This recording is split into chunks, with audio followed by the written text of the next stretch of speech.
கர்த்தர் நல்லவர். ஆண்டவருடைய நாமம் மகிமைப்படட்டும். இந்த நல்ல நாளில் உங்களை பார்ப்பதில் மிக்க மகிழ்ச்சி, சந்தோஷம், சமாதானம். ஆண்டவர் உங்கள் குடும்பங்களில், உங்களுடைய தனிப்பட்ட வாழ்க்கையில், பிள்ளைகளுக்கு, பேர பிள்ளைகளுக்கு சமாதானத்தை கட்டளையிடுவாராக. கர்த்தர் நல்லவர். தேவனுடைய நாமம் மகிமைப்படட்டும். ஆண்டவர் இந்த நல்ல நாளில் ஆண்டவரை பேசுகிறதே ஒரு சந்தோஷம். இன்றைக்கி அநேக ஜனங்கள் சீரியலை குறித்து பேசுகிறாங்க, கிரிக்கெட் விளையாட்டை குறித்து பேசுகிறாங்க, அல்லது மற்ற போட்டிகளை குறித்து பேசுகிறாங்க, சொந்த பந்தத்தை குறித்து பேசுகிறாங்க. ஆனால் நீங்கள் நானும் ஆண்டோடைய வார்த்தையை குறித்து பேச வேண்டும். கர்த்தர் விரும்புகிறார். ஆமேன். ஆண்டோடைய வார்த்தை ஜீவன் உள்ளது என்று எழுதப்பட்டிருக்கிறது. இன்றைக்கி அநேக ஜனங்கள் தேவ வார்த்தையை பேசுகிற பொழுது தூங்கி விடுறாங்க. சபையில், திருச்சபையில் பாட்டு பாடுறாங்க, கைதட்டுறாங்க, ஜெபிக்கிறாங்க, அதெல்லாம் ஓகே. ஆனால் கர்த்தருடைய வார்த்தையை பேசும் பொழுது தூங்கி விழுகிறாங்க. பிசாசானவன் அந்த வார்த்தையை அவர்கள் இருதயங்களில் விழுந்து விடாதபடிக்கு, முளைக்காதபடிக்கு அதை எடுக்கிறதற்கு இவர்களுக்கு தூக்கம் என்னும் அந்த மயக்க மருந்தை கொடுத்துக்கிறான். எனக்கு அன்பான தேவனுடைய பிள்ளைகளே, நீங்கள் நானும் ஆவிக்குரியவர்கள். ஆவிக்குரியவன் ஆவிக்குரியவைகளே விதைக்கிறான் என்று எழுதப்பட்டிருக்கிறது. தலைப்பு அதுதான். ஆவிக்குரியவன் ஆவிக்குரியவைகளே விதைக்கிறான். நீங்கள் நானும் இயேசு கிறிஸ்துவின் நாமத்தில் ஆவிக்குரிய விதைகளை விதைக்க வேண்டும். ஆவிக்குரிய விதைகள் தேவனுடைய வார்த்தைகள் தான். இந்த வார்த்தைகளை அநேக ஜனங்கள் அசட்டை பண்ணுறாங்க. தேவனுடைய வார்த்தைகளை அசட்டை பண்ணுறாங்க. தேவனுடைய வார்த்தை இருபுறமும் கருக்குள்ள பட்டயமாக இருக்கிறது. இந்த வார்த்தையை பார்த்தீங்களாக்க நம்ம சுப்ரீம் கோர்ட்டில் கூட வேதத்தை வைத்து தான் அங்கே தீர்ப்பு சொல்லப்படுகிறது என்று அரசியல் வட்டாரங்கள், வேத ஆராய்ச்சியாளர்கள் சொல்லுகிறார்கள். எத்தனையோ காலத்துக்கு முன்பாக எழுதப்பட்ட தேவனுடைய வார்த்தை. ஆமென், அல்லேலூயா. கர்த்தர் நல்லவர். எத்தனை ஆண்டுகள், கிமு என்றும் கிபி என்றும் ஆண்டவருடைய சரித்திரத்தை இரண்டாக பிரித்த நம்முடைய ஆண்டவர் இந்த வேதங்களை பற்றி ஆவிக்குரிய சிந்தனையில் அவர் எப்படியெல்லாம் எழுதுகிறார்னு பாருங்களேன். ஆவிக்குரிய நிலைமையில் நீங்கள் நானும் வளரணும். ஒருபடி இயேசு கிறிஸ்துவின் நாமத்தினால இன்றைக்கி சர்ச்சுக்கு போகிறோம், காலையில் போய் உட்காந்து பாட்டு பாடி கையில் தட்டி தூங்கி அப்படி விழுகிறதல்ல. தேவனுடைய வார்த்தைக்கு நீங்கள் உண்மையாக செவி கொடுக்க வேண்டும். தேவனுடைய வார்த்தை வல்லமை உள்ளதாக இருக்கிறது. இந்த வார்த்தையை நீங்கள் பிடித்து கொள்ளுங்கள். இயேசு கிறிஸ்து இந்த வார்த்தை தான் உயிர்ப்பிக்கும். அநேக ஜனங்களை எப்படி அந்த எசேக்கியேல் பாருங்க, பள்ளத்தாக்கில் போய் 37வது அதிகாரத்தில் எழுதப்பட்டிருக்கிறது. பள்ளத்தாக்கில் போய் எசேக்கியா உலர்ந்த எலும்புகளை பார்த்து உயிரடையுங்கள் என்று சொல்லப்பட்டிருக்கிறது. எல்லா எலும்புகளும், எல்லா தசை, எல்லா எலும்பு கூட ஒரு இடத்துல ஒன்று சேர்ந்து அது தசையினால் மூடி அப்படியே அது ஆவி வந்தது என்று எழுதப்பட்டிருக்கிறது. உலர்ந்த எலும்புகளே உயிரடையுங்கள் என்று எழுதப்பட்டிருக்கிறது. எனக்கு அன்பான தேவனுடைய பிள்ளைகளே, நீங்கள் ஆண்டவர் உங்களை பார்த்து சொல்லுகிறார். உலர்ந்து போய் இருக்கிறீங்களா? உங்கள் குடும்பத்தில் உலர்ந்து போய் இருக்கிறீங்க பாருங்கள். அநேகர் கடன் பிரச்சனை, அது ஒரு உலர்வு தான். பயம் வாழ்க்கையில், ஐயோ என்ன செய்வதுன்னே தெரியலை, என் வீட்டுக்கார் இல்லையே, என் கணவர் இல்லையே, ஒரே ஒரு பிள்ளை தானே வளர்த்தேன், அவனு இப்படி குடியில் அடிமையாக இருக்கிறானே, பீடி சீரட்டு புகையில் அடிமையாக இருக்கிறானே, காப்பாற்றுறதுக்கு யாருமே இல்லையான்னு ஏங்கி கொண்டிருக்கிறீங்களா?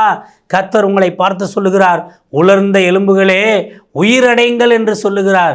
இன்றைக்கி நம்முடைய வாழ்க்கையில் அநேக உயிரற்ற சூழ்நிலை, அநேக ஆவில்லாத சரீரம், அநேக ருசி இல்லாத உணவு, இப்படிப்பட்ட சூழ்நிலையில் தான் நம்ம குடும்பம் இருக்கிறது. எனக்கு அன்பான தேவனுடைய பிள்ளைகளே, ஆண்டவரை நோக்கி பாருங்கள், ஆண்டவருடைய வார்த்தையை கேளுங்க. ஏன் இந்த நேரத்தில் தேவனுடைய வார்த்தை உங்களை நோக்கி கடந்து வருகிறது, உங்கள் குடும்பத்தை நோக்கி கடந்து வருகிறது, திருச்சபையை நோக்கி கடந்து வருகிறது. உலர்ந்து போய் கிடக்கிறாங்க. 10 ஆண்டுகள் 20 ஆண்டுகளுக்கு முன்பாக குடும்பங்கள் எப்படி இருந்ததுன்னு பாருங்கள். கூட்டம் கூட்டமாக உட்காந்து பேசுவாங்க. ஒரு கல்யாணம், ஒரு திருமண நிகழ்ச்சி, ஒரு மற்ற சுப தினங்கள்லாம் ஒரு சொந்தக்காரங்க 3 நாளைக்கு முன்னாலே வந்து பேசுவாங்க. ஆனால் இப்போ ஃபோன் அடிச்சுட்டு கேட்குறாங்க, எத்தனை மணிக்கு தாலி கட்டுறாங்க, அத்தனை மணிக்கு நான் வந்துடுறேன் அப்படின்னு சொல்கிறாங்க. அப்போ அந்த குடும்ப உறவு பிரிந்து போய் கிடக்கிறது. எனக்கு அன்பான தேவனுடைய பிள்ளைகளே, அன்றைய நாட்கள் எல்லாம் சொந்தக்காரங்க வந்தாங்களா, உள்ளே வரும்பொழுதே வாங்க வாங்க நல்லா இருக்கீங்களா, எப்படி இருக்காங்க, பிள்ளைகள்லாம் எப்படி இருக்குன்னு கேட்டு வந்தாங்க. ஆனால் இந்த நாட்களில் உள்ளே வரும்போதே ஹெட்ஃபோன் இருக்கா, சார்ஜர் இருக்கா, டேப் இருக்கா, இப்படி கேட்டுக்கிட்டு வர்றாங்க. சி டைப் சார்ஜர் இருக்கான்னு கேட்டுக்கிட்டு உள்ளே வர்றாங்க. அப்போ எந்த அளவுக்கு கல்ச்சர் மாறுது, கலாச்சாரம் மாறுது, பண்பாடுகள் மாறுதுன்னு பாருங்கள். ஏன்னா எது மாறினாலும் நம்முடைய ஆண்டவருடைய வார்த்தை மாறவே மாறாது. நம்முடைய ஆண்டவருடைய வார்த்தை ஜீவனுள்ளதாக இருக்கிறது. ஜீவனுள்ள வார்த்தையை நீங்கள் நானும் நம்புங்க. நம்முடைய குடும்பத்தில் எதெல்லாம் உலர்ந்து போய் கிடக்கிறதோ, பொருளாதாரத்தில் நெருக்கடியா, வாழ்க்கையில் குழப்பமா, பிசாசின் பிடியில் சிக்கி இருக்கிறீங்களா, யாரோ ஒரு மூலமாக அடிமைப்பட்டு இருக்கிறீங்களா, உங்களை அடிமைப்படுத்தி வைத்திருக்கிறாங்களா, ஆண்டவரை நோக்கி பாருங்கள். யோவான் 8:32 எழுதியிருக்கு, 36 எழுதப்பட்டு, குமாரன் விடுதலையாக்கினால் மெய்யாக விடுதலை உங்களுக்கு உண்டு, உங்கள் குடும்பத்துக்கு உண்டு, உங்கள் வாழ்க்கையில் உண்டு. உங்களுடைய தேவனுடைய நாமத்துக்கு மகிமையாக கர்த்தர் சிறைப்பட்டவர்களை விடுதலையாக்குகிறார் என்று வேத வசனம் சொல்லப்பட்டிருக்கிறது. எனக்கு அன்பான தேவனுடைய பிள்ளைகளே, ஆண்டோடைய வார்த்தையை நீங்கள் நம்புங்க. ஆண்டோடைய வார்த்தை ஜீவன் உள்ளது. அது ஸ்தோத்திரம் ஸ்தோத்திரம் எலும்புகளையும் தசைகளையும் எல்லாவற்றையும் உருவ குத்துகிறதா இருக்கிறது. கணு அலுவலை இரண்டாய் பிரிக்கிறதா இருக்கிறது. எனக்கு அன்பான தேவனுடைய பிள்ளைகளே, ஆண்டோடைய வார்த்தையை நீங்கள் நம்புங்க. உலர்ந்த எலும்புகள் உங்களுக்குள்ளே இருக்கலாம், உங்கள் குடும்பத்தில் இருக்கலாம். பயம், கவலை, கண்ணீர், புலம்பல், எதிராட்டங்கள், பிரச்சனைகள், சொந்தக்காரங்களுக்கு மத்தியில் நெருக்கடிகள், இதெல்லாம் உலர்ந்த எலும்புகளாக இருக்கலாம்.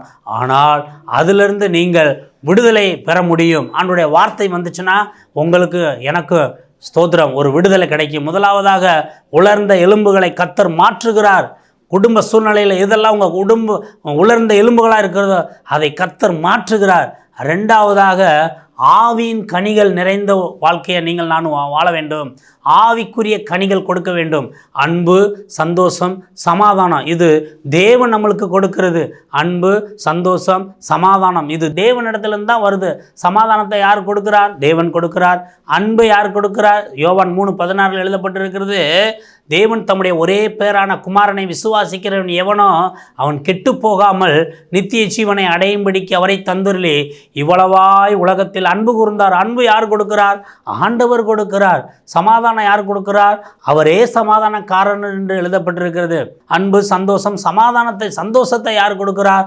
உங்கள் சந்தோஷம் நிறைவாக இருக்கும்படிக்கு அவரிடத்தில் பெற்றுக்கொள்ளுங்கள் என்று எழுதப்பட்டிருக்கிறது நிருபத்தில். இயேசுவின் நாமத்தினால அந்த 3 காரியத்தை, ஆவியின் கனிகளை நீங்கள் நானும் கொடுக்க வேண்டும். உலர்ந்த எலும்புகளை கர்த்தர் குடும்பத்திலிருந்து மாற்றுகிறார். ஆவியின் கனிகளை கர்த்தருடைய வார்த்தையாய் நீங்கள் பெற்றுக்கொள்ள வேண்டும். பாருங்களேன், நல்ல கனி கொடுக்குற மரம் தான் எல்லாரும் விரும்புவாங்க. நீங்கள் வீட்டு தோட்டத்திலேயோ அல்லது உங்கள் வயல்லையோ தோட்டத்திலேயோ ஒரு மாமரம் நட்டு வைக்கிறீங்க. ஒரு மாமரத்தை நட்டு வச்சுட்டு அதுக்கு தண்ணி பாய்ச்சுறீங்க, அதுக்கு உரம் போடுறீங்க. சீசன் வருது, அது பூ பூக்குது, காய் காய்க்குது. அது எப்படா கனி தரும் என்று சுற்றி சுற்றி சுற்றி வருவீங்க. பூ விட்ட உடனே அதில் உங்களுக்குள்ள ஒரு சந்தோஷம் வந்துடும். அது கனி காய்ச்சோன்னே ஒரு சந்தோஷம் வந்துடும். அது பழுத்து அதை பிடிச்சி நம்ம சாப்பிடும் பொழுது அந்த மகிழ்ச்சி இருக்கே அளவில்லாத. நான் நட்ட மரம், 10 பேர்கிட்ட போய் சொல்லுவோம், நான் நட்ட மரம், நான் நட்டு வச்ச மரம், இது தேனியில் போய் வாங்கிட்டு வந்தேன், பெரிய குளத்தில் வாங்கிட்டு வந்தேன், கம்பத்தில் வாங்கிட்டு வந்தேன்னு சொல்கிற மரம். இப்படியெல்லாம் நம்ம சொல்லக்கூடிய மரம். இந்த கனி எப்படி நம்முடைய வாழ்க்கையில் ஒரு மாற்றத்தையும் ஒரு இனிப்பையும் ஒரு சந்தோஷத்தையும் ஒரு ஆனந்தத்தையும் கொடுக்குமே. ஆனால் ஆண்டோடைய வார்த்தை அதை விட நம்முடைய ஆனந்த சந்தோஷத்தை கொடுக்க முடியும் என்பதில் சந்தேகமே கிடையாது. இன்றைக்கி எல்லா எழுத்துக்களும் மாறிடும். எத்தனையோ இந்த இடத்துல பூமியில் மரியாதைக்குரிய டாக்டர் ஏபிஜே அப்துல் கலாம் அவங்க வந்திருக்கிறாங்க, மரியாதைக்குரிய காந்தியடிகள் வந்திருக்கிறாங்க, தேசத்து தலைவர்கள், சுதந்திர போராட்ட வீரர்கள் எத்தனையோ பேர் இருக்கிறாங்க. அவங்கெல்லாம் மாறி அவங்களுடைய கல்லறை எல்லாம் மூடப்பட்டு இருக்கிறது. ஆனால் என் இயேசு கிறிஸ்துவுடைய கல்லறை மாத்திரம்தான் இன்று வரைக்கும் திறந்தே இருக்கிறது. காரணம், அவர் நமக்காக அடிக்கப்பட்டார். அவர் நம்முடைய பாவங்களுக்காக அவர் மரித்து அடக்கம் பண்ணப்பட்டு 3ஆம் நாள் அவர் உயிரோடு எழுந்தார். காரணம், அந்த பிதாவினுடைய வார்த்தை சித்தம் அவர் நிறைவேற்றுகிறதுனால தான். அந்த கனிகளை, ஆவிக்குரிய கனிகளை நீங்கள் நான் அன்பு, கிறிஸ்தவர்கள் பார்த்து அந்த நாட்களில் பேசும் பொழுதே இவர் கிறிஸ்தவர்னு கண்டுபிடிச்சிருவாங்க. நீங்கள் பேசும்பொழுதே உங்களுடைய ஆக்டிவிட்டியை மாற்றுங்க, உங்கள் குணாதிசயத்தை மாற்றுங்கள். கர்த்தர் விரும்புகிறார். கணவன் மனைவிட்ட எரிஞ்சு பேசாதீங்க, மனைவி கணவன்கிட்ட எரிஞ்சு பேசாதீங்க. நீங்கள் வேலை கொடுக்குற ஓனரா 10 பேர்கிட்ட ஆதாயப்படுத்தி பேசுங்க. நீங்கள் வேலை பார்க்குறீங்களா, ஆதாயமுள்ள ஓனர்கிட்ட அழகாக பேசுங்க, அன்பாக பேசுங்க. ஏன்னா பல காரியங்கள் தேசத்தில் நடந்து கொண்டிருக்கிறது. பல காரியங்கள் பிசாசானவன் குடும்பத்தில் பிரச்சனையை கொண்டு வருகிறான், சொந்த பந்தத்துக்குள்ளே பிரச்சனையை கொண்டு வர்றாங்க. இந்த ஆவிக்குரிய கனிகளை நீங்கள் நானும் கொடுக்க வேண்டும் என்றால் தேவனுடைய வார்த்தை தினமும் வாசியுங்கள். இந்த வார்த்தை நல்ல மருந்து.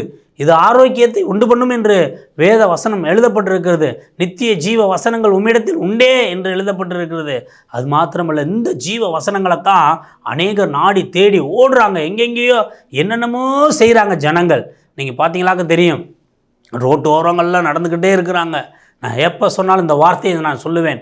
மலைகளை நோக்கி போகிறாங்க, பணிகளை நோக்கி போகிறாங்க, கடல்களை நோக்கி. ஆனால் அவங்களுக்குள்ள நிம்மதி இருக்கா? இல்லையே.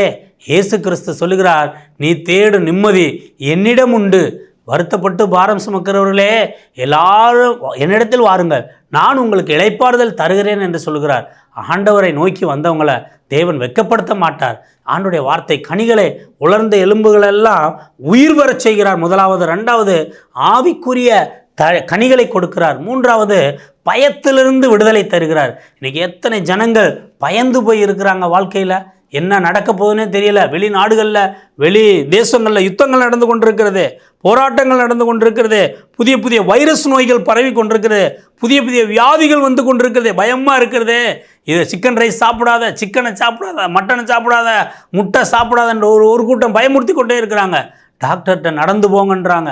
டாக்டர்கிட்ட போனாலே எதை சொல்லணும் எதை சொல்லக்கூடாதுன்னு தெரியாமல் பயத்தின் ஆவி அவர்களை நெருக்கி கொண்டிருக்கிறது. ஆனால் 2 தீமோத்தேயு 1:7 எழுதப்பட்டிருக்கிறது, தேவன் நமக்கு பயமுள்ள ஆவியை கொடாமல் பலமும் அன்பும் தெளிந்த புத்தியும் உள்ள ஆவியை கொடுத்திருக்கிறார் என்று எழுதப்பட்டிருக்கிறது. மூன்றாவது, பயப்படக்கூடாது. எந்த சூழ்நிலையிலையும் பயப்படக்கூடாது. ஏன் அப்படின்னா, நீங்கள் நானும் ஸ்தோத்திரம் உலர்ந்த எலும்புகளிலிருந்து உயிரடைந்த குடும்பங்கள், உயிரடைந்த பிள்ளைகள், அது மாத்திரமல்ல ஆவிக்குரிய கனிகளை கொடுக்கிறவர்கள். மூன்றாவதாக, பயமுள்ள வாழ்க்கை வாழக்கூடாது. நல்ல பலமும் தெளிந்த புத்தியும் உள்ள வாழ்க்கையை நீங்கள் நான் வாழ்கிறவர்களாக இருக்கும் பொழுது தான் எந்த பிரச்சனை வந்தாலும் எப்படிப்பட்ட சூழ்நிலையிலையும் தேவன் நடத்துவார். அப்போஸ்தலனாகிய பவுல் 27வது அதிகாரத்தில் இப்படியா எழுதப்பட்டிருக்கிறது. அவங்க எல்லாரும் 14 நாள் சூரியனை காணலை. 276 பேர் கப்பலில் பயணம் பண்ணிக்கிறாங்க. பெரிய கொண்டல் காற்று, பெரிய சூறாவளி காற்று அடித்து கப்பலே சேதாரமாயிருச்சு. இருந்த எல்லா பொருளையும் பாரத்தை இறக்கிட்டாங்க. கப்பல் போய் ஒரு பாறையில் தட்டி துண்டு துண்டாக உடஞ்சி போச்சு. பவுல் சொல்கிறாரு, மனுஷரே, நீங்கள் நடக்கிற காரியத்தை குறித்து திடமானாருங்கள். உங்களுக்கு கப்பல் சேதனம், பொருள் சேதனமே அல்லாமல் பிராணச்சேதனம் ஒன்று வராது என்று கட்டளை கொடுக்கிறார். எனக்கு அன்பான தேவனுடைய பிள்ளைகளே, அந்த பயத்தில் இருந்த ஜனங்கள் 274 பேர் தத்தளிக்கிறாங்க. கடலில் என்ன செய்கிறது? சின்ன சின்ன துண்டுகள்லாம் இப்படி மேலே உட்காந்து அப்படியே நீச்சல் அடித்து கரைக்கு ஒரு சில குறிப்பு போயிட்டாங்க. ஒரு சில பேர் அழுதுகிட்டு இருக்காங்க. சாப்பாடு இல்லை. 13-14 நாள் அவங்களுக்கு உணவே இல்லை. அப்படிப்பட்ட தருவாயிலையும் கர்த்தர் பொருள் சேதம் தான் உங்களுக்கு ஏற்படும், கப்பற் சேதம் தான் ஆகும், உங்களுக்கு பிராண சேதம், உயிர் சேதம் வராதுன்னு சொன்னார். இந்த மாலை நேரத்தில் ஆண்டவருடைய வார்த்தை சொல்லப்பட்டிருக்கிறது. உயிரை குறித்த பயத்தோடு இருக்கிறீங்களா? புலம்பிக் கொண்டிருக்கிறீங்களா? ஆஸ்பத்திரியில் வருத்தத்தோடு லட்சமாக பணத்தை கட்டிட்டு நீங்கள் ஒன்றுமே செய்ய முடியலன்னு இருக்கீங்களா? கர்த்தர் இந்த இரவு நேரத்தில் உங்களை பார்த்து சொல்லுகிறார், பயப்படாதீங்க. தலைக்குள்ளே உங்களுக்கு வியாதியா? இருதயத்துக்குள்ள பிரச்சனையா? காது மூக்கு தொண்டை பிரச்சனையா? கண்களில் பிரச்சனையா? எலும்பு சம்மந்தப்பட்ட பிரச்சனையா? கிட்னி ப்ராப்ளமா? பயப்படாதீங்க. உயிர் சம்பந்தப்பட்டதை கர்த்தர் உங்களுக்கு அனுமதிக்க மாட்டார். ஏற்ற நேரத்தில் உங்களுக்கு உதவி செய்ய அவர் வல்லவராக இருக்கிறார். அவரை நம்புங்க. அவருடைய வார்த்தைக்கு நீங்கள் கீழ்ப்படிங்க. எப்படி இப்போ நம்முடைய தமிழ்நாட்டில் திருக்குறளை எங்கே பார்த்தாலும் 1333 திருக்குறளை எங்கே பார்த்தாலும் பஸ்ஸில் எழுதி வச்சுருக்கிறாங்க. அதே போல் ஆண்டோடைய வார்த்தை ஒரு வசனத்தை தினந்தோறும் படிங்க, தினந்தோறும் மற்றவங்களுக்கு சொல்லுங்கள். ரட்சிப்பை சுவிசேஷமாய் மற்றவங்களுக்கு அறிவிங்க. இயேசு நல்லவருன்னு சொல்லுங்கள். நம்முடைய வாழ்க்கையில் ஒவ்வொரு நாளும் அவர் நல்லவராக இருந்து வழி நடத்தினாரே. இத்தனை ஆண்டுகள் நம்மளை சுமந்து வந்தாரே. தாயைப் போல தகப்பனைப் போல சுமந்து கரம் பிடித்து நம்மளை தூக்கி எடுத்து நம்மளை 60 ஆண்டுகள் வச்சிருக்கிறார். 70 ஆண்டுகள் உயிரோடு வச்சிருக்கிறார். 80 ஆண்டுகள் வச்சிருக்கிறாரு. எத்தனையோ பரிசுத்தவான்கள் இந்த பூமியில் சின்ன குழந்தைகளாக இருக்கும் பொழுது இறந்து போயிட்டாங்க. எத்தனையோ வாலிப வயதாளாக இருக்கும்போது இறந்து போயிட்டாங்க. ஆனால் கிருபையாய் கர்த்தர் உங்களை என்னையும் எத்தனை ஆபத்துக்கள், எத்தனை பலவீனமான நேரங்கள், எத்தனை கஷ்டமான நேரங்களில் கர்த்தர் நம்மளை கைவிடாமல் கரம் பிடிச்சு நடத்தி வந்தார். பார்த்தீங்களா? கர்த்தர் நிச்சயமாய் உங்களுக்குள்ள ஒரு அற்புதத்தை இந்த மாதத்தில், இந்த வாரத்தில் காணும்படி செய்வார். இதை கேட்டுட்டு ஃபோன் பண்ணுங்கள். கர்த்தர் நிச்சயமாக உங்களுக்கு விடுதலை தருவார். விடுதலை தருவதற்கு அவர்னால் உண்மையும் நீதிமுள்ளவராக இருக்கிறார். இந்த ஆண்டவரை விசுவாசிங்க, இந்த ஆண்டவரை நம்புங்க. கர்த்தர் உங்களை பலப்படுத்தட்டும். நீங்கள் ஆவிக்கென்று விதையுங்கள். நித்திய ஜீவனை பெற்றுக்கொள்வீர்கள் என்ற வார்த்தையின்படி கர்த்தர் உங்களை நிச்சயமாக உலர்ந்த எலும்புகளாக இருந்த கர்த்தர் உங்களை உயிரடை செய்கிறார். ஆவிக்குரிய கனிகளை தந்து உங்களை பலனடை செய்கிறார். மூன்றாவதாக பயமுள்ள வாழ்க்கை நீங்கள் வாழாதபடிக்கு நீங்கள் தெளிந்த புத்தி உள்ளவர்களாக இருந்து வாழ்க்கை காரியங்களை நடத்திக்கிட்டு வாங்க. கர்த்தர் உங்களை கொண்டு பெரிய பெரிய அற்புதங்களையும் அடையாளங்களையும் செய்ய வல்லவர். எதை குறித்தும் பயப்படாதீங்க. எதிர்காலம் எப்படி இருக்குது, இருந்துட்டு போகுது. பழைய காலம் எப்படி இருக்குது, இருந்துட்டு போகுது. அதை பற்றி ஏன் யோசிக்கிறீங்க?